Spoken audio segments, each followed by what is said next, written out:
Lanjutkan pembahasan kita sampai pada perang Mu'tah yang terjadi pada tahun 8 Hijriah, itu Khalid bin Walid sekitar baru 2 bulan masuk Islam. Jadi berangkatlah pasukan tersebut yang terdiri atas 3.000 pasukan menuju ke Mu'tah melawan orang-orang Romawi. Tidak diduga ternyata sampai di sana mereka dihadapkan dengan sekitar 200.000 pasukan Romawi. 3.000 lawan 200.000. Satu banding berapa ya? 1 banding 70-an ya. Yang sangat tidak seimbang.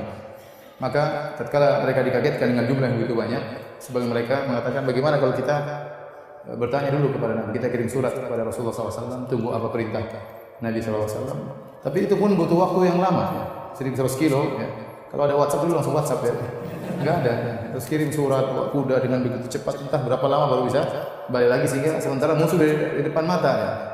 Sehingga akhirnya Abdullah bin Rawaha radhiyallahu anhu menyemangati mereka dengan berkata, bukankah kita ke sini untuk meraih ihdal husnayain, kalau tidak menang mati syahid. Akhirnya semangatlah para sahabat ya, karena memang tidak memungkinkan juga untuk menunggu ya pendapat Nabi SAW karena kondisi sudah sangat genting.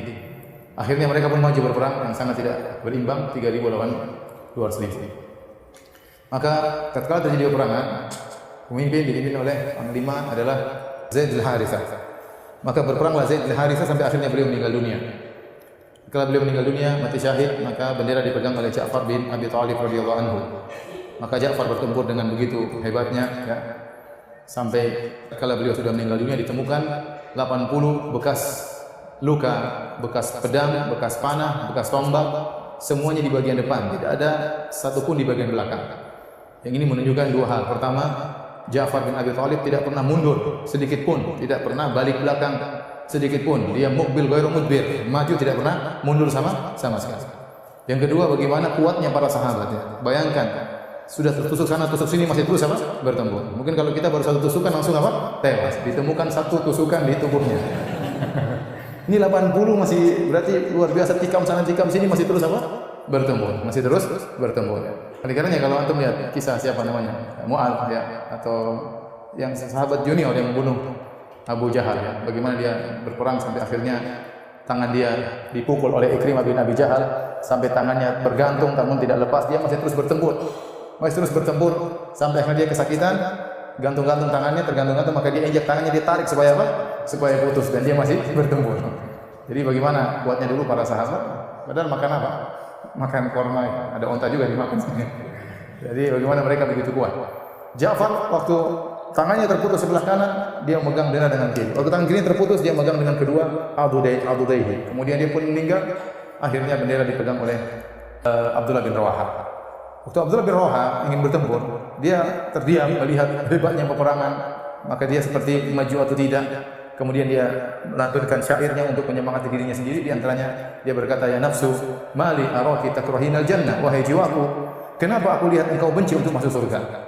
Maka dia pun maju dan akhirnya bertempur dan akhirnya mati syahid radhiyallahu taala anhu.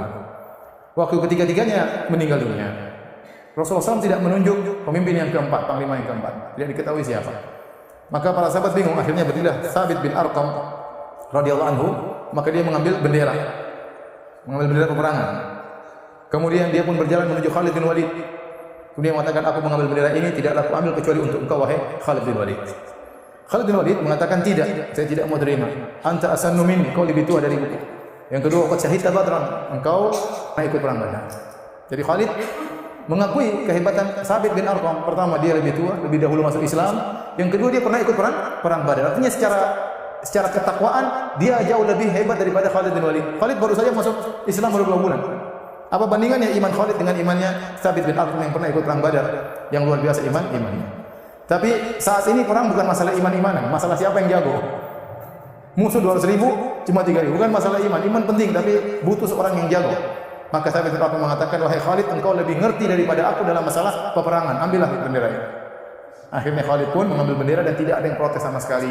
Karena semuanya memang tahu Khalid yang paling jago sebenarnya dari awal peperangan. Tapi Rasulullah tidak menunjuk Khalid bin Walid. Maka dia pun mengambil bendera tersebut. Nabi SAW di Madinah mengumpulkan para sahabat. Para sahabat berkumpul, maka Nabi bercerita. Allah memberikan wahyu kepada Nabi. Nabi bercerita tentang perjalanan pasukan perang yang dikirim oleh Nabi SAW. Kata Nabi, berjalanlah pasukan kalian dan mereka bertemu musuh. Maka akhirnya mereka dipimpin oleh Zaid bin Harithah, faqutila Zaidun syahidan. Istaghfiru li akhikum. Kata Nabi, akhirnya Zaid bin Harithah meninggal dunia. Dan Zaid bin Harithah ini sangat dicintai oleh Nabi sallallahu alaihi wasallam. Pernah dipanggil Zaid bin Muhammad, ya, sangat dicintai oleh Nabi sallallahu alaihi wasallam, seakan-akan anaknya sendiri. Maka dikenal dengan hibbu Rasulillah, kecintaan Rasulullah sallallahu alaihi wasallam. Karena Rasulullah SAW anaknya semuanya perempuan, kebetulan Zaid anak angkat. Yang anak laki-laki semua sudah meninggal dunia. Maka Rasulullah sangat sayang kepada Zaid bin Harithah. Maka Zaid bin Harithah kemudian meninggalnya. Kata Nabi, faqutila Zaidun syahidan. Zaid mati syahid, maka mohonlah ampunan untuk Zaid. Tsumma akhadha raya Ja'far bin Abi Thalib. Kemudian bendera dipegang oleh Ja'far bin Abi Thalib. Faqutila Ja'far syahidan. Maka Ja'far pun mati syahid. Istaghfiru li akhikum, maka mohon ampunanlah bagi Ja'far bin Abi Thalib. Dalam riwayat Nabi SAW mengatakan, Allah menggantikan kedua tangan Ja'far dengan janahain yatiru bihima fil jannah, dengan dua sayap yang Ja'far terbang dengan dua sayap tersebut di surga. Karena tangannya terpotong, dia pegang tangan kiri, bendera tersebut dipotong lagi, akhirnya dia tangannya kedua-duanya terputus karena membela Allah Subhanahu wa taala. Kemudian fa'akhadha raya Abdullah bin Rawahah. Kemudian bendera dipegang oleh Abdullah bin Rawahah, panglima yang ketiga. Faqutila syahidan istaghfiru li akhikum. Maka meninggallah Abdullah bin Rawahah, doakanlah ampunan baginya. Fadharafat ainah, maka Nabi SAW menangis waktu menyampaikan kisah tersebut kepada para sahabat. Kemudian kata Nabi SAW, fa'akhadha raya sayfun min suyufillah. Maka kemudian pedang diambil oleh, kemudian bendera diambil oleh pedang Allah. Tatkala itulah Nabi SAW menggelari Khalid dengan apa? Pedang Allah. Maka Allah Subhanahu wa taala memenangkan pasukan tersebut melalui Khalid ibn Walid radhiyallahu taala anhu. Maka Khalid bin Walid pun bertempur dengan begitu hebatnya. Sampai dalam riwayat disebutkan, ya, laqad qata'at minni tis'atu suyufin. Telah terpatahkan di tanganku 9 pedang. Jadi Khalid bertempur dengan pedang langsung begitu kuatnya pedangnya patah, entah mukul kepala orang, tengkorak orang, entah sudah berapa yang dia bunuh. Berhantaman dengan pedang orang sampai pedangnya patah. Dia ambil pedang kedua, bertempur lagi sampai pedangnya patah. Ambil pedang ketiga, bertempur lagi sampai pedangnya patah. Ya, sampai 9 pedang. Luar biasa badannya Khalid radhiyallahu anhu. Kita mungkin kalau bertempur tangan kita patah sebelum pedang kita patah. Akhirnya pedang setengah mati pegangnya patah tangan kita. Ya, luar biasa bagaimana kuatnya Khalid ibn Walid radhiyallahu ta'ala anhu. Sampai terakhir dia hanya memegang apa? Semacam, ada yang mengatakan pedang, ada yang mengatakan besi tersisa di tangannya, dia gunakan untuk apa? Bertempur radhiyallahu ta'ala anhu. Tatkala Khalid memegang kendali pertempuran, tiba malam hari, dan kalau malam hari kode etik peperangan berhenti. Peperangan apa? Berhenti. Maka Khalid bin Walid, yang jelas orang-orang Romawi kewalahan menghadapi para sahabat. Semuanya pun mati. Semuanya mau meninggal dunia. Bagaimana berhadapan dengan musuh yang ingin mati, sementara mereka ingin hidup.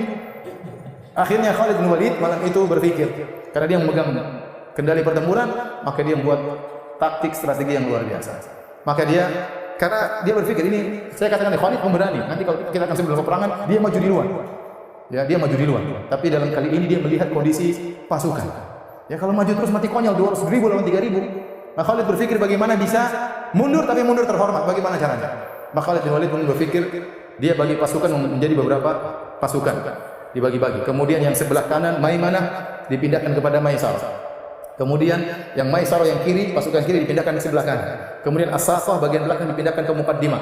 Bagian pasukan depan dipindahkan ke belakang. Seakan-akan anggota baru. Ya, ketemu Romawi lagi, orangnya lain lagi, gitu, kira-kira gitu. Kemarin sudah enggak mati-mati, sekarang muncul lagi yang baru, ya. Ini taktik Khalid. Kemudian Khalid membagi pasukan beberapa tahapan. Jadi satu dulu bertempur, tiba-tiba datang pasukan yang seakan-akan datang bantuan. Seakan-akan bantuan. Kemudian datang lagi berikutnya, seakan-akan datang bantuan.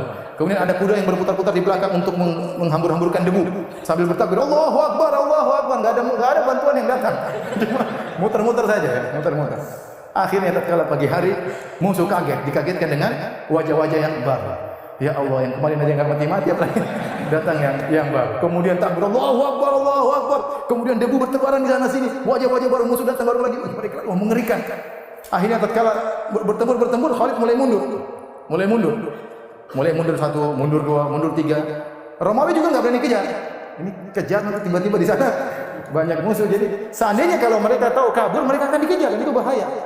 Tatkala mereka mundur dan Romawi juga tidak berani mengejar, karena mereka khawatir siapa tahu benar-benar ada pasukan yang banyak. Akhirnya mereka terdiam, tidak mengejar, dan akhirnya Khalid pun mundur dengan pasukannya balik ke kota Madinah, dan dia telah menyelamatkan kaum muslimin. Dari sisi ini kaum muslimin menang karena jumlah yang tewas dari Romawi jauh lebih banyak daripada kaum muslimin. Baik, inilah yang terjadi pada tahun